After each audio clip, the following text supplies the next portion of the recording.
comienza. Bueno, yo quiero invitar a este lugar a mi hermano José María, que nos va a traer una palabra el día de hoy, una enseñanza.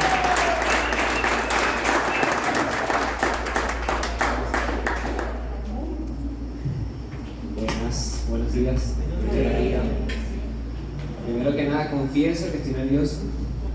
Por si acaso me trabo, me equivoco. Bien.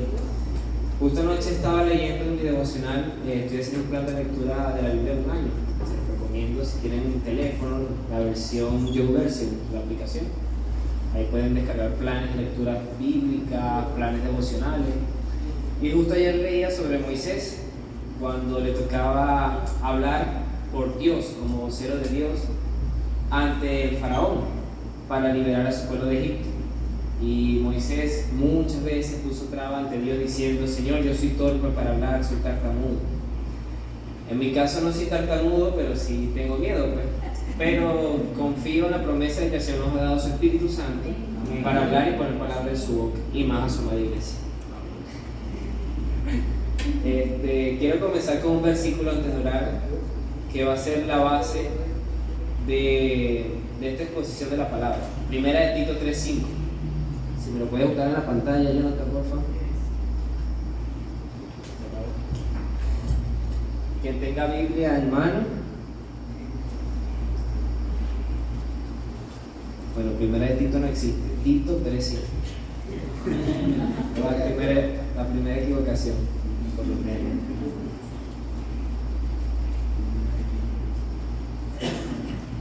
¿Tiene ahí? ¿La pueden poner?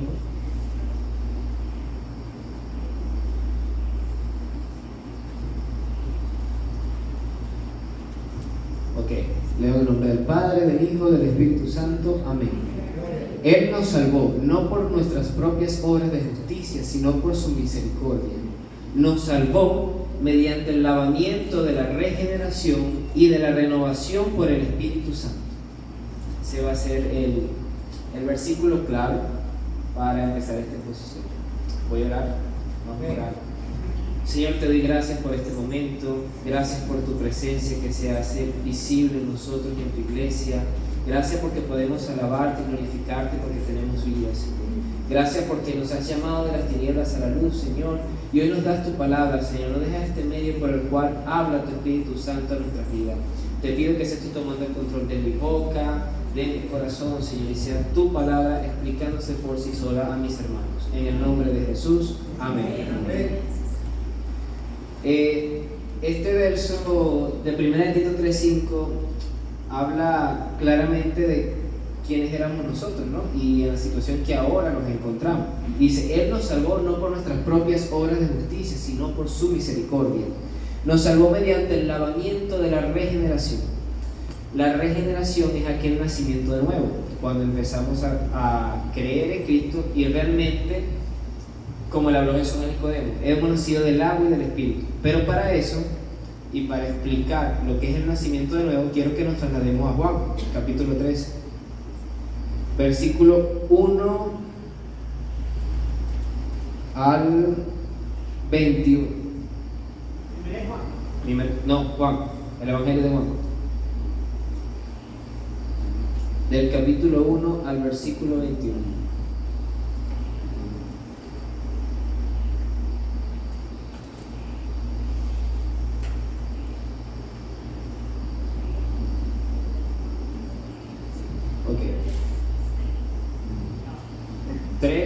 Capítulo 3, versículo 1.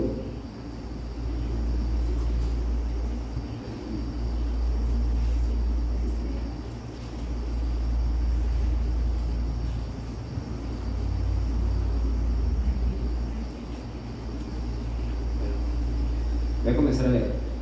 Había entre los fariseos un dirigente de los judíos llamado Nicodemo. Este fue de noche a visitar a Jesús. Rabí, le dijo: sabemos que eres un maestro que ha venido de parte de Dios, porque nadie podría hacer las señales que tú haces si Dios no estuviera con él. De veras te aseguro, de quien no nazca de nuevo no puede ver el reino de Dios, dice Jesús.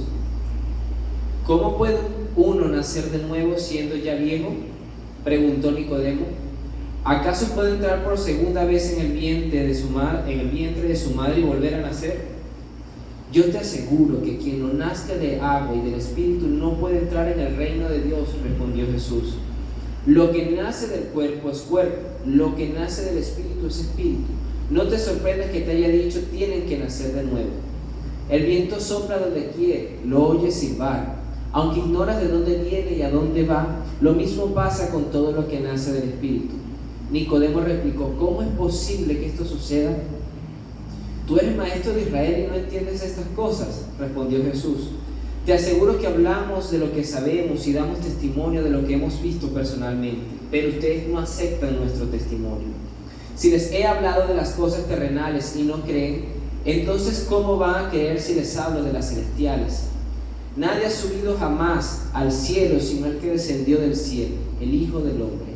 Y como levantó Moisés la serpiente en el desierto, así también tiene que ser levantado el Hijo del Hombre, para que todo el que en él crea tenga vida eterna. Porque tanto amó Dios al mundo que dio a su Hijo unigénito, para que todo aquel que en él cree no se pierda, sino que tenga vida eterna. Dios no envió a su Hijo al mundo para condenar al mundo, sino para salvarlo por medio de él. El que cree en él no es condenado, pero el que no cree ya está condenado, por no haber creído en el nombre unigénito de Dios. Esta es la causa de la condenación, que la luz vino al mundo, pero la humanidad prefirió las tinieblas a la luz, porque sus hechos eran perversos. Pues todo el que hace lo malo aborrece la luz, y no se acerca a ella por temor a que sus obras queden al descubierto. En cambio, el que practica la verdad se acerca a la luz, para que se vea claramente que ha hecho sus obras en obediencia a Dios. Amén. Yo estoy ahorita tomando un plan también. Los lunes me reúno con los muchachos por videollamada, los jóvenes de la iglesia que están aquí en adoración y otros más que no están en el grupo de alabanza. Y estamos leyendo Juan, estamos estudiando Juan. Es un gran evangelio, una gran carta escrita por el apóstol, donde se encarga de defender la deidad de Cristo y sobre todo de hablar del plan salvífico hacia el hombre y lo que Jesús vino a hacer en la tierra, la encarnación de Dios mismo para poder salvarlo. Por eso, como dice Tito, no por obras de justicia, sino por su misericordia por medio del lavamiento. Antes de que se acercara Nicodemo, lo que me llama la atención es cuando dice, sabemos que eres un maestro de parte de Dios, porque nadie puede hacer las señales que tú haces si Dios no estuviera con él. Así como Nicodemo nos encontramos muchas veces, esperamos ver las señales para poder creer.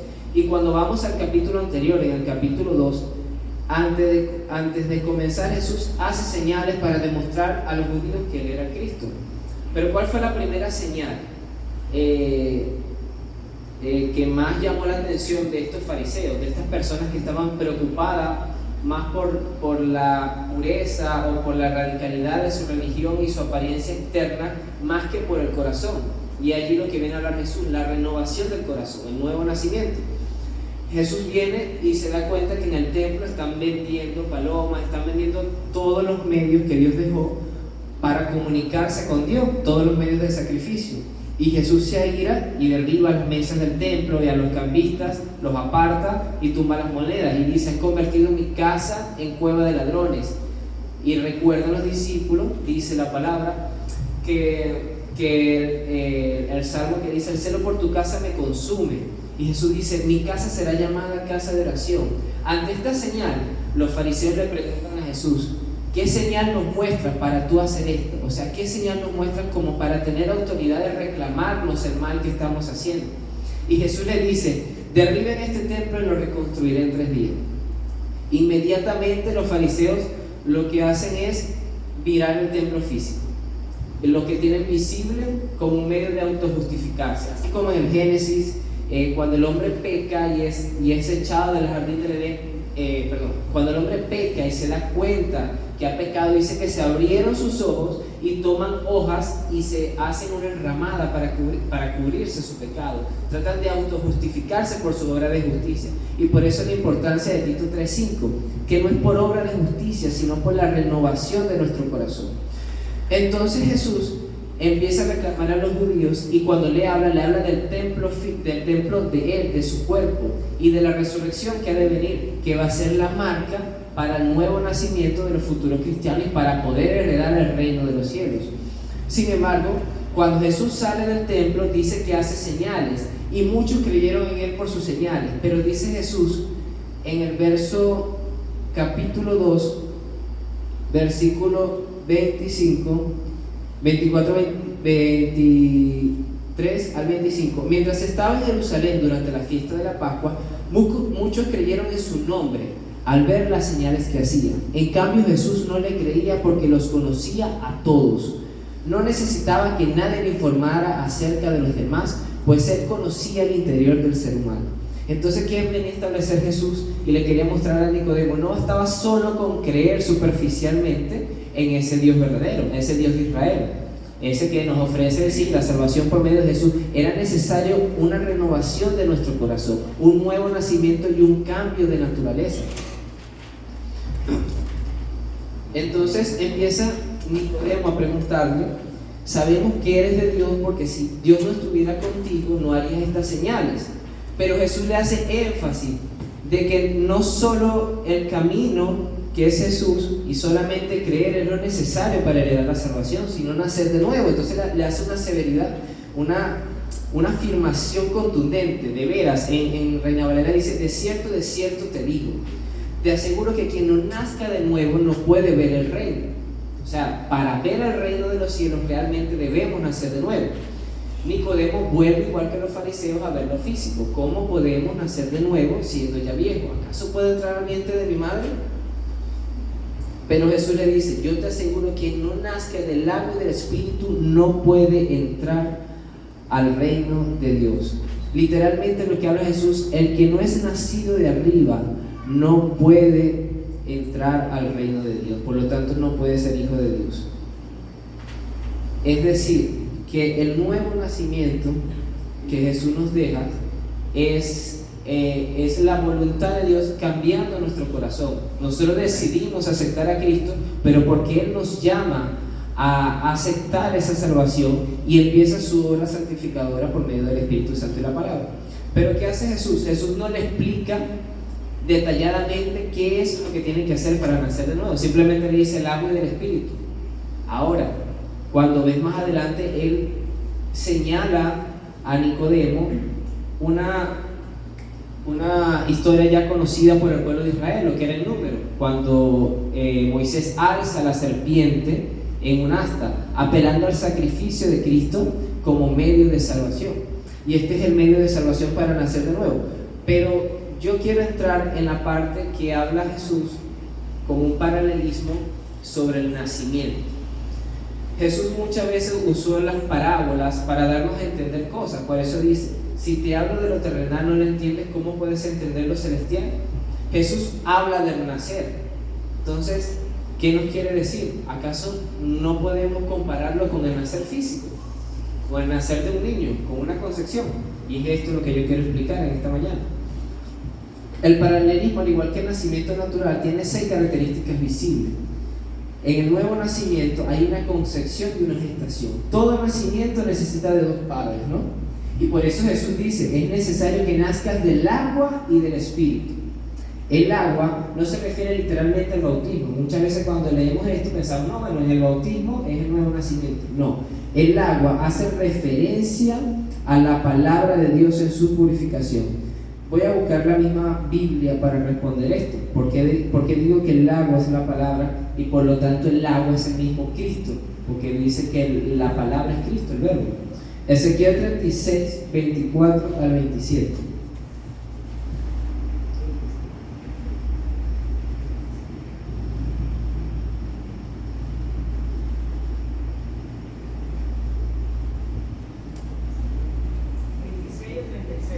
¿36 o 36?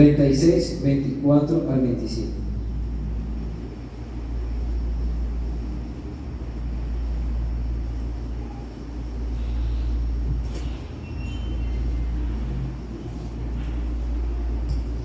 Yo os tomaré de las naciones y os recogeré de todas las tierras y os traeré a vuestro país. El siguiente: esparciré sobre vosotros agua limpia y seréis limpiados de todas vuestras inmundicias y de todos vuestros ídolos. Vean aquí cómo Dios dice que tomará a sus escogidos, en este caso Israel para aquel momento, y los limpiará de todas sus inmundicias. Vamos al otro verso de Efesios 5, 25 al 26.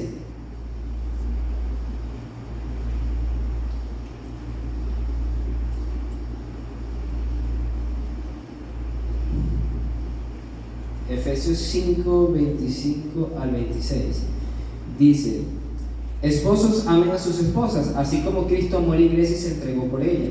Para hacerla santa, Él la purificó lavándola con agua mediante la palabra. Y primera de Pedro 1, 23.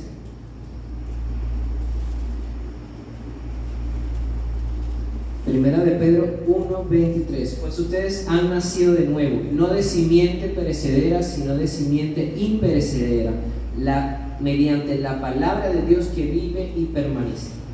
Ok, vemos tres características aquí sobre el agua, ¿no? Que nos lava, que es una simiente y que es igual a la palabra de Dios.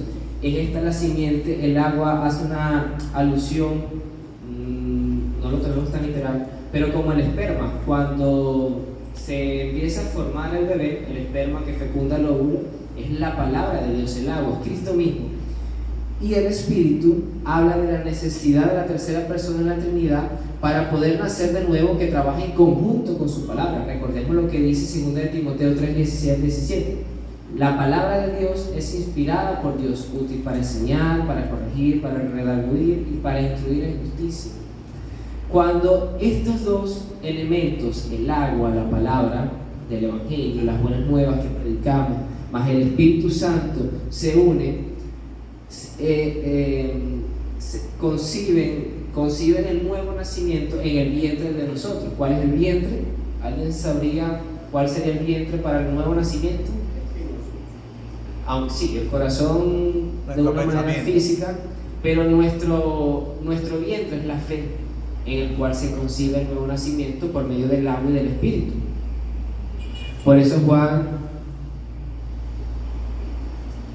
16, 8, 9 también habla de que el que convence de pecado, de justicia y de juicio es el Espíritu Santo. Juan 3, 16 habla sobre el vientre de la fe.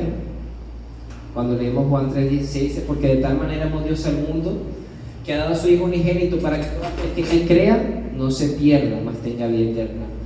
Para que todo aquel que en Él crea, ese creer, esa fe es el vientre en el cual se gesta el nuevo nacimiento por medio de la palabra y del Espíritu Santo. Por eso Pablo dice: ¿y cómo creerán si no hay quien les predique? La predicación es el medio en el cual está la unión de la palabra de Dios y el Espíritu Santo. No podemos decir que predicamos la palabra si el Espíritu Santo no va con nosotros, si el Espíritu Santo no opera con poder para restaurar y salvar las almas.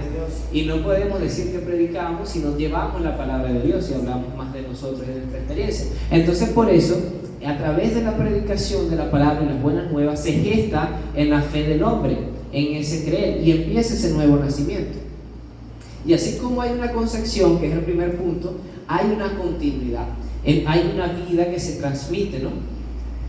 Así como un hijo tiene la vida de su padre y su madre, comparte sus vidas, así nosotros compartimos la divinidad y naturaleza de Cristo.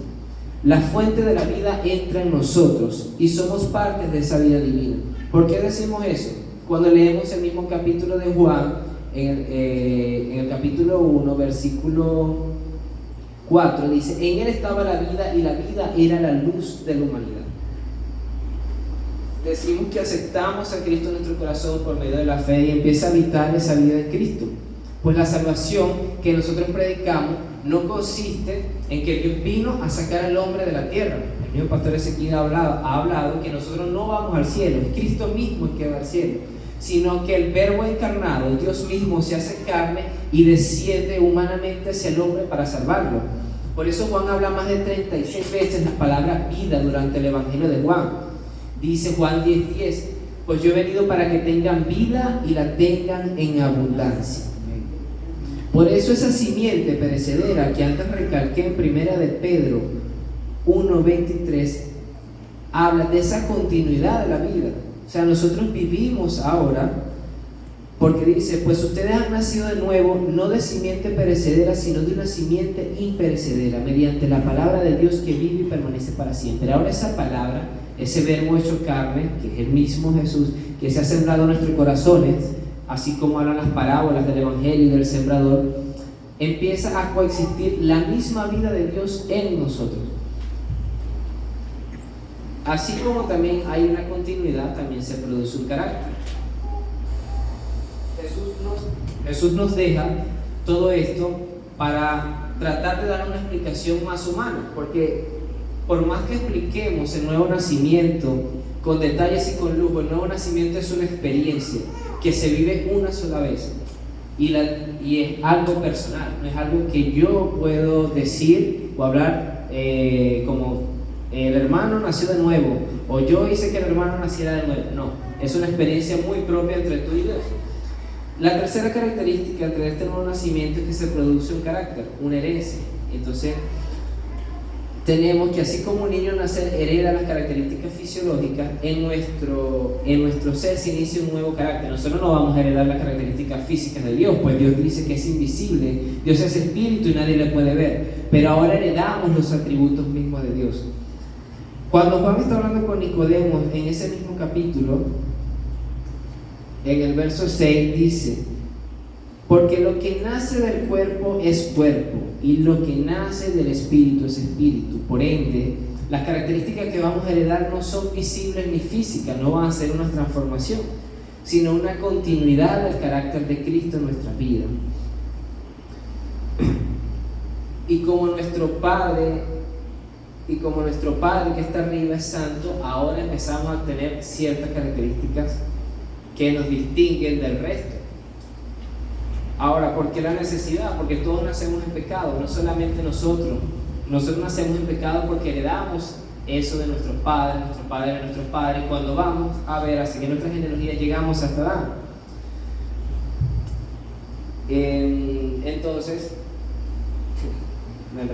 Entonces Jesús hace esta obra maravillosa en nosotros y empieza a dar estas características. Hay 4 características esenciales, ¿no? en el nuevo nacimiento. 4 rasgos principales que usted puede identificar si usted ha nacido de nuevo, y son preguntas que usted debe hacerse. ¿Cuáles son los rasgos de una persona que ha nacido de nuevo? ¿Cuál es el carácter producido? ¿Qué sucedería en usted o qué sucedería en mí si realmente he nacido de nuevo? Lo primero que usted puede distinguir rápidamente en una persona que ha nacido de nuevo con un fruto es que existe un amor por el Señor Jesucristo, no solo un creer, no solo decir yo creo, porque como dice Santiago, los demonios creen y también tiemblan, pero sino un genuino amor. Porque ¿qué dijo el Padre cuando Jesús fue bautizado en el Jordán? He aquí mi Hijo amado, en el cual yo tengo complacencia. Si yo digo que soy hijo de Dios Padre, debo amar a su Hijo Jesucristo.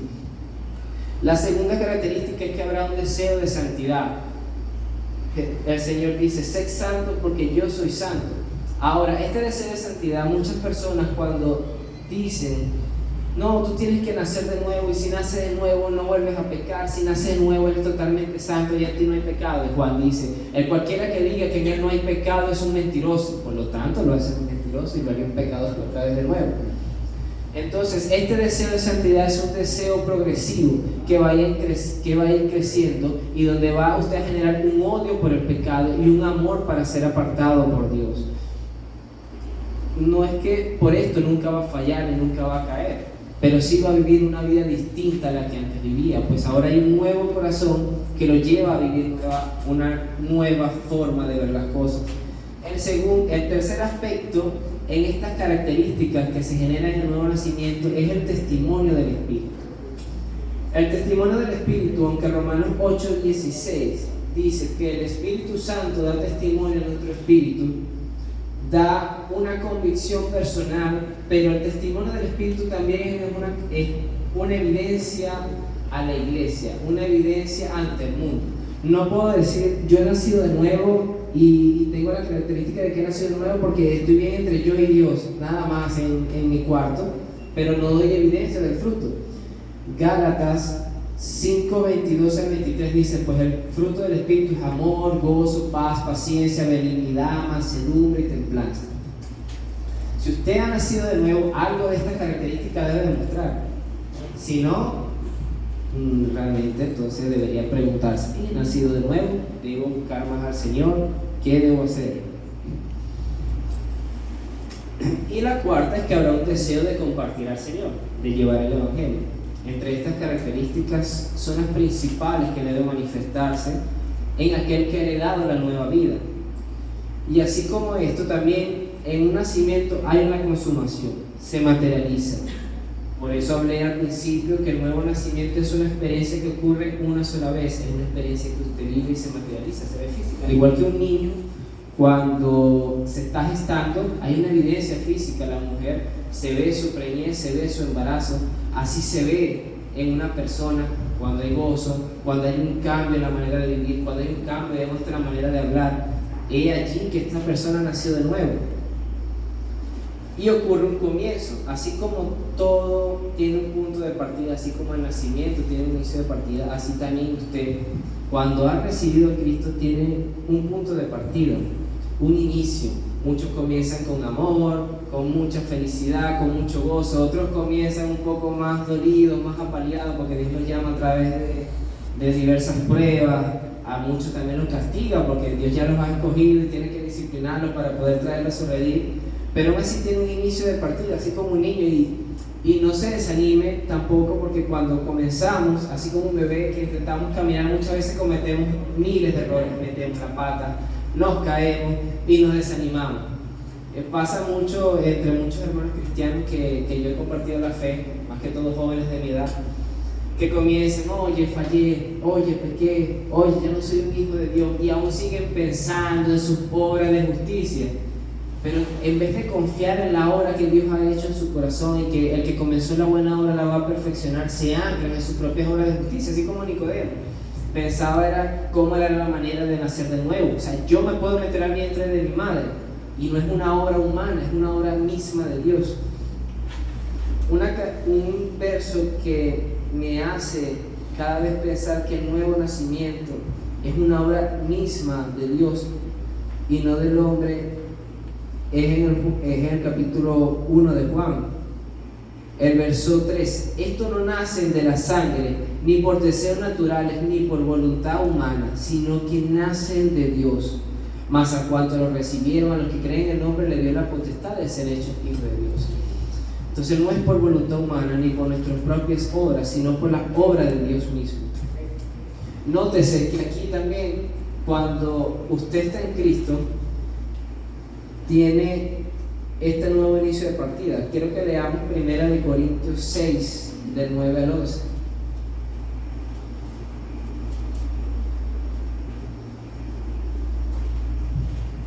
Cuando lo tenga, Luis.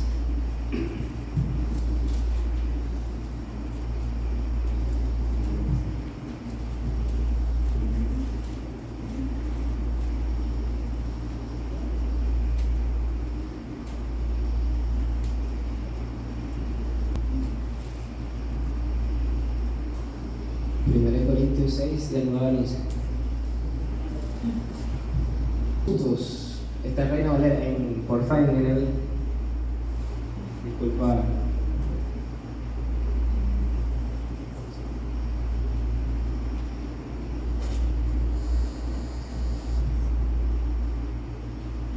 ¿No saben que los malvados no heredarán el reino de Dios? No se dejen engañar. Ni los fornicarios, ni los idólatras, ni los adúlteros, ni los sodomitas, ni los pervertidos sexuales, ni los ladrones, ni los ávaros, ni los borrachos, ni los calumniadores, ni los estafadores heredarán el reino de Dios. Y eso eran algunos de ustedes, pues ya han sido lavados, santificados y justificados en el nombre del Señor Jesucristo y por el Espíritu de nuestro Dios. Muchas veces pasamos por alto estos conceptos que ahora tenemos en Cristo, y creo que es importante que los entendamos. Santificados, lavados y justificados. Lavados porque lo sucio ha desaparecido. Así como dijimos que el agua limpia nuestras inmundicias, vemos que en Ezequiel Dios dice que derramará de su agua sobre quienes ha llamado para limpiarlo de todo pecado. Así ocurre con nosotros cuando recibimos el Evangelio. El agua, por medio de la palabra, nos purifica y nos lleva al arrepentimiento, que es el primer paso para poder aceptar en fe a Cristo. Nos ha santificado porque usted ha sido apartado para Dios. La santificación no es solo enfocarse en lo malo y desaparecer de lo malo, como muchos piensan, como los fariseos. Los fariseos, uno de sus grandes errores dentro de la búsqueda de la santificación era que más que dedicarse a lo que realmente Dios pedía, se dedicaban a ver todo lo malo y a ver las apariencias físicas. Mientras que la santificación no es solo apartarse del mal, sino dedicarse a Dios, exclusivamente para Dios. Y esta misma cercanía a Dios es lo que nos va a hacer santos, porque la fuente de la santidad es Él. No la vamos a alcanzar por nuestras obras. Y la justificación es porque en Cristo ahora Dios nos ve como si nunca hubiésemos hecho nada, como si no tuviéramos ni una falla. Dice la palabra que nos reviste por medio de su justicia. Si no valoramos el sacrificio y la obra de Cristo en la cruz, jamás podemos vernos justos, porque si Dios nos viera por quienes somos nosotros, en su santidad nos aborrecería, porque somos pecadores. En su justicia automáticamente somos culpables, pero en el amor encarnado por medio de su Hijo, ahí somos aceptos, justificados, santificados y apartados para Dios.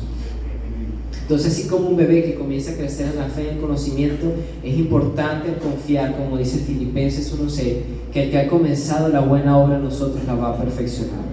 Porque aunque fallemos, un bebé se cae y se levanta, y no estamos solos, tenemos la ayuda del Padre, del Hijo, de su Espíritu Santo en nosotros, y nos olvidamos muchas veces de una cuarta, porque a veces vivimos como cristianos solitarios.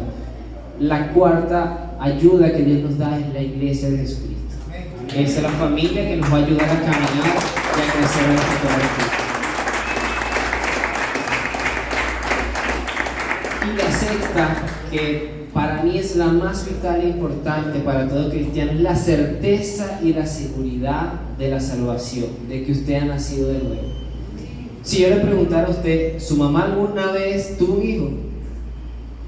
¿Tendría sentido la pregunta? ¿Alguna vez usted ha nacido de nuevo? ¿Alguna vez usted ha nacido? ¿Alguna vez su mamá tuvo hijo? No tiene sentido, ¿no? Al igual sería una pregunta tonta que alguien me responde de que sí. Sé que muchas veces por nuestras faltas y pecados dudamos de haber nacido de nuevo, de haber estado en Cristo, pero cuando usted realmente vive esta experiencia de nacer de nuevo, realmente tiene un encuentro con Dios, usted tiene una certeza de que ha nacido de nuevo. Usted no dice, no, creo que nací de nuevo, hago todo lo posible por tratar de ser un hijo de Dios. No, usted está seguro de quién es en Cristo ahora.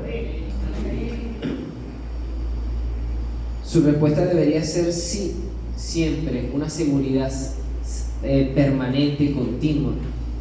Me gustaría buscar Deuteronomio 36, Jonathan.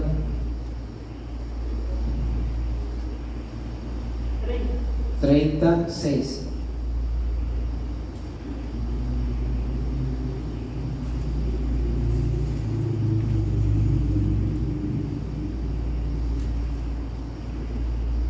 El Señor tu Dios quitará lo pagano que hay en tu corazón y en el de tus descendientes. ¿Para qué? Siguiente versículo. Lo ames con todo tu corazón y con toda tu alma, y así tengas vida. Esta es la promesa de Dios que nos ofrece a través del nuevo nacimiento al confiar en la obra de Jesucristo, que Él mismo quitará de la maldad nuestro corazón, que Él mismo nos dará un corazón nuevo, como habla en 1 Tito, por medio de la regeneración, para que amemos al Señor con todo nuestro corazón, con toda nuestra alma y con toda nuestra mente.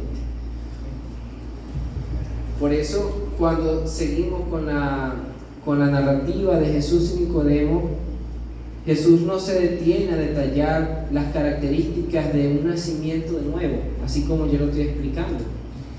Trato de explicarlo es para que usted se examine y reflexione si realmente ha nacido de nuevo, si realmente usted ha vivido esa experiencia con Dios que cambia vidas. Pero Jesús, ¿qué hace al hablarle a Nicodemo sobre cómo nacer de nuevo? Dice: como levantó Moisés la serpiente en el desierto, así también tiene que ser levantado el Hijo del Hombre, para que todo aquel que cree en Él tenga vida eterna. Jesús apunta de una vez a la obra futura de la cruz. Y hay un verso que me gusta mucho en 1 Corintios 2, del 1 al 2, que son las palabras de Pablo. 1 Corintios 2, del 1 al 2 dice: yo mismo, hermanos, cuando fui a anunciarles el testimonio de Dios, no lo hice con gran elocuencia y sabiduría. Me propuse más bien, estando entre ustedes, no saber de cosa alguna excepto de Jesucristo y a este crucificado.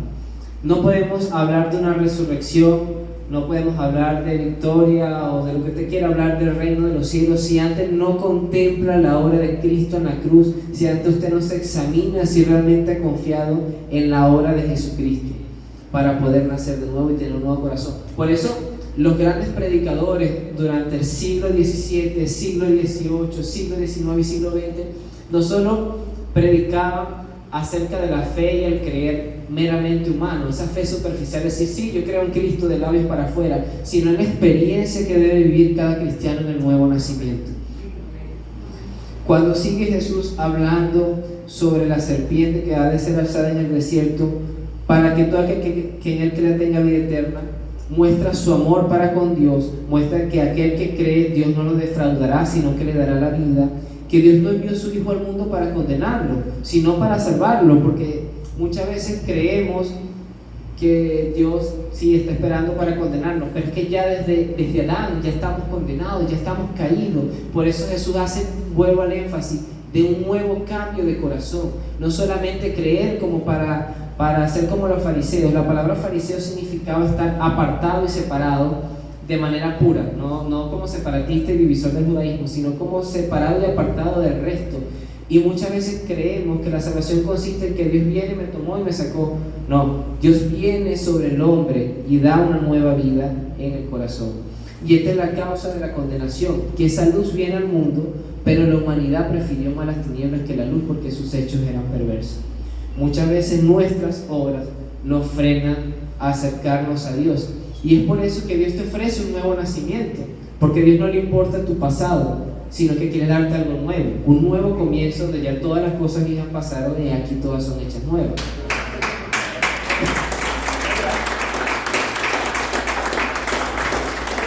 Y así como la serpiente en el desierto, al observar el sacrificio de Cristo, cada vez que observamos la cruz decimos: oye, Dios me amó tanto, Dios de verdad me ama. Sí, de verdad, Dios nos ama. Pero la cruz no solo muestra el amor de Dios, sino muestra nuestra condición de cómo nos encontramos. Así como cuando Moisés en el desierto y alza la serpiente, Dios provee un medio de salvación, mas no le quita la serpiente, no les quita el veneno. Les provee un medio que a través de su condición caída, en este caso cuando el pueblo de Israel estaba picado por las serpientes, vieran a la serpiente para ser sanado, demostrando así la maldición que tuvo que hacerse Cristo, el Hijo de Dios. Entonces, la cruz no solo muestra el amor de Dios, sino que muestra mi condición como pecador y lo que tuvo que hacer Dios mismo para así poder salvarnos, para así hacernos aceptos delante de Él. Y por eso creo que es importante, cuando usted se va a Apocalipsis, en el capítulo 20, verso 6, habla de por qué es importante, o bueno, ya en los tiempos finales, por qué somos salvos. Dichosos y santos los que tienen parte en la primera resurrección.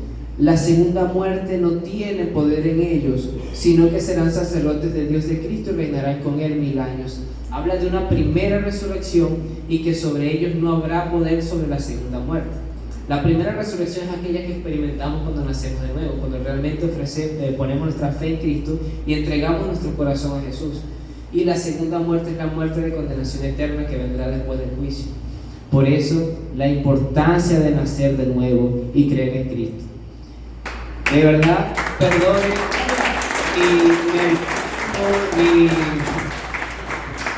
mi tartamudez casi como Moisés a la hora de predicar. No prometo, me comprometo a mejorar mi manera de hablar, a mejorar mi manera de expresar y llevar el mensaje.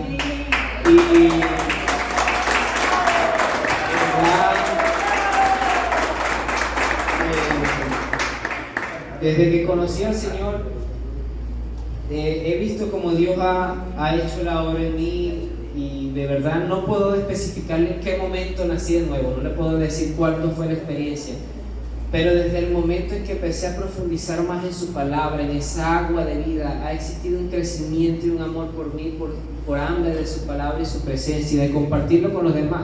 Yo no soy tanto de predicar, soy más de hablar, de charlar, de conversar y de enseñar. Mayormente me siento con mis hermanos, así como tienen aquí a mi hermano Juan Mileno, que es de San Carlos. Siempre que me siento con él, hablamos horas y horas de la palabra, del evangelio, del centro, de lo que se refiere a Jesús. Y esa es mi pasión, crecer en el conocimiento de Dios. Como dice Pablo, no me enfoqué de llevarles el testimonio de Dios a través de palabras de sabiduría y elocuencia, sino en conocer a Cristo y llevar este mensaje y a este crucificado. Si alguien que está aquí y es un nuevo creyente o está viniendo por primera vez y realmente este mensaje en mi tartamudez ha llegado y quiere pasar a recibir a Jesús como su Señor y Salvador, o quiere pasar adelante para orar por Él, sean bienvenidos. Si alguien quiere pasar,